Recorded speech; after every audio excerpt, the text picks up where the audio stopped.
Anas, wahai Anas, peliharalah Allah, Allah akan pelihara kamu. Peliharalah Allah, di mana saja kamu berada, Allah pasti membantu kamu. Jadi jelas tuan-tuan dan puan-puan, pertama sekali yang kita nak buat ialah memelihara Allah Subhanahu wa taala, dalam erti kata melangsungkan dan juga menunaikan perintah Allah Subhanahu wa taala. Seterusnya bersangka baik dengan Allah, bersangka baik dengan nusrah dan bantuan Allah. Kita berusaha dengan sungguh-sungguh, tapi kita bertawakal dengan Allah. Kita tak bertawakal dengan makhluk. Kita mesti bergantung dengan Allah. Kita mesti berharap dengan Allah. Barulah nusrah Allah dan bantuan Allah akan memihak kepada kita. Sebab itu kita kena sangka baik dengan Allah.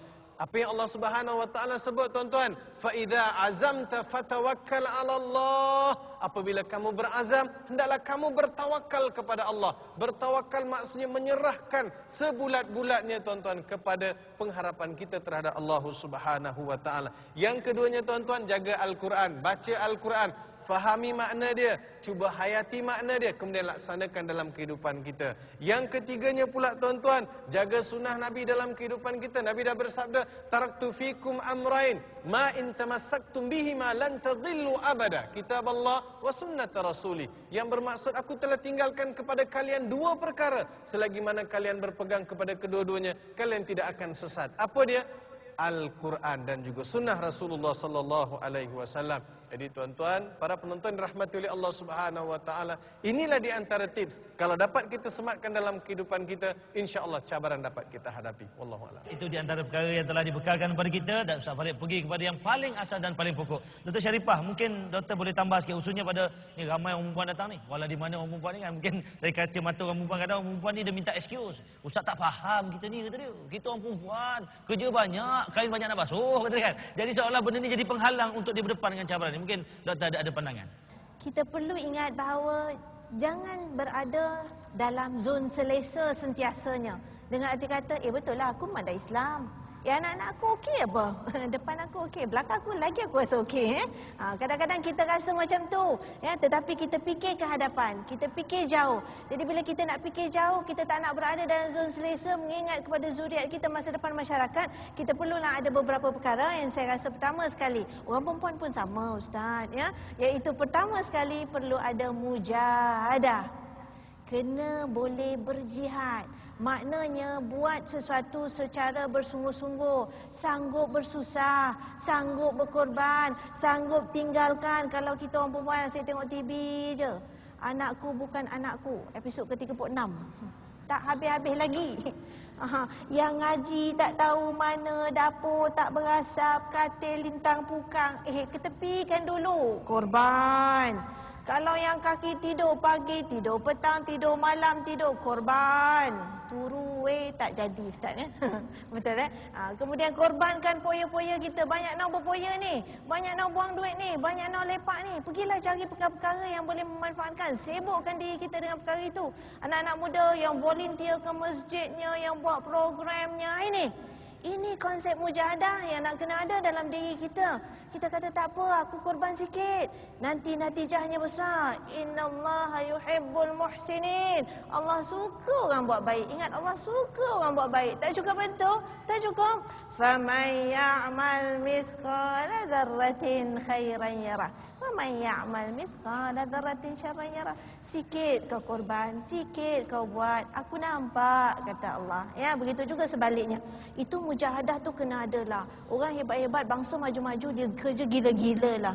Yang keduanya ialah kena ada qawam, kena ada kekuatan. Salah satu daripada kekuatannya ialah ilmu. Macam kita lah, ilmu pertahankan diri. Ilmu pertahan diri, silat gayung, silat cekak, silat berdi, tak kira lah. Tapi bila nak menghadapi cabaran pun nak kena ada ilmu pertahankan diri. Tuan-tuan, puan-puan, ibu-ibu, anak-anak yang dikasihi sekalian, apa ilmu pertahankan diri?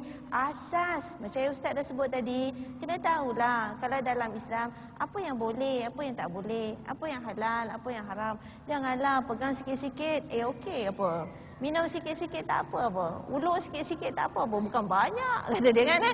Jadi benda-benda ilmu asas ini kita perlu tahu supaya kita tidak terjebak dalam perkara-perkara yang buruk. Dan insya-Allah tuan-tuan, berbekalkan juga dengan doa Bismillahirrahmanirrahim. Tuan-tuan, mudah-mudahan dengan jihad kita, dengan kekuatan ilmu yang kita ada, dengan tawakal dan doa yang tadi, insya-Allah letaklah kat bumi mana pun, cabaran apa pun datang, bukan di Singapura, di Malaysia, pergilah mana Santiago pun tak apa, insya-Allah selamat.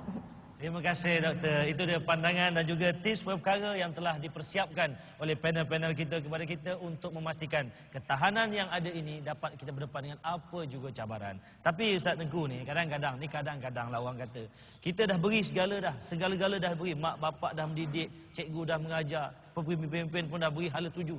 Tapi ada dalam kita masyarakat dia buat tak kisah. Dalam bahasa mudah buat aje lah kan. Dia kata apa masalah itu hal aku. Apa kesan untuk orang macam ni kalau kita boleh katakan pada mereka yang tak nak berubah, yang masih nak dalam dunia yang selesa mungkin pada dia, yang masih dalam keadaan-keadaan yang tidak memberangsangkan pada kita. Apa perkara yang mungkin boleh kita beri pada dia? Andai umat Islam berfikiran negatif begitu, apa kesan agak pada diri, pada keluarga, pada masyarakat? Mungkin Ustaz boleh bantu kita.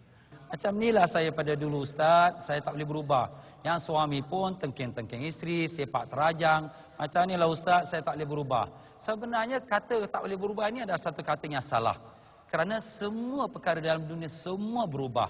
Siang berubah jadi malam, malam jadi siang. Yang anaknya kecil jadi besar, yang besar menjadi dewasa. Demikianlah yang dewasa jadi tua. Dan pokok daripada sebenih yang kecil menjadi pohon sehingga menjadi rindang. Semuanya boleh berubah.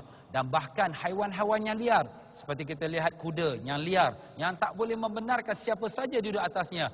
Tetapi bila dia didik, dia boleh jadi taat, dia boleh terima arahan, dia boleh berubah. Bahkan singa dan harimau, apabila dia ditraining, dididik dia oleh sarkis-sarkisnya, maka dia boleh berubah, dia boleh terima perintah daripada tuannya. Kalau sekiranya haiwan yang liar, kalau benih yang kecil itu, semuanya boleh berubah. Kenapa kita kata, aku tak boleh berubah? Ini adalah satu falsafah yang salah.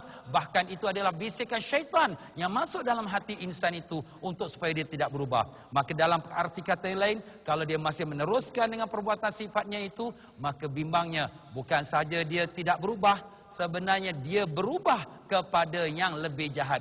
Kenapa? Mau dia tak mau, dia mesti berubah. Seperti tanah yang kosong. Kalau tidak dibajakan dia dan tidak ditanamkan dengan pokok-pokok yang bermanfaat, akhirnya tanah kosong itu bila terbiar, dia tidak terbiar. Bahkan dia akan ditumbuh oleh lalang-lalang. Dan dia akan dimasuki oleh ular-ular dan kalajengking. Begitulah manusia. Apabila dia tidak mau berubah, sebenarnya dia berubah kepada kejahatan. Bahkan dia berubah kepada sifat kehaiwanan. Yang hanya mementingkan hawa nafsu. Yang hanya mementingkan wang ringgit. Hanya mementingkan makan minumnya. Bahkan dia akan lebih dahsyat lagi. Dia akan berubah kepada sifat haiwan yang buas. Yang hanya mementingkan dirinya. Untuk kedudukannya. Untuk pangkatnya. Untuk namanya. Walaupun lain orang dibahamnya. Walaupun lain orang tu dibunuhnya. Ataupun ditindas. Pokoknya dialah yang naik di tempat yang tinggi. Bahkan lebih dahsyat daripada itu, dia akan berubah menjadi syaitan.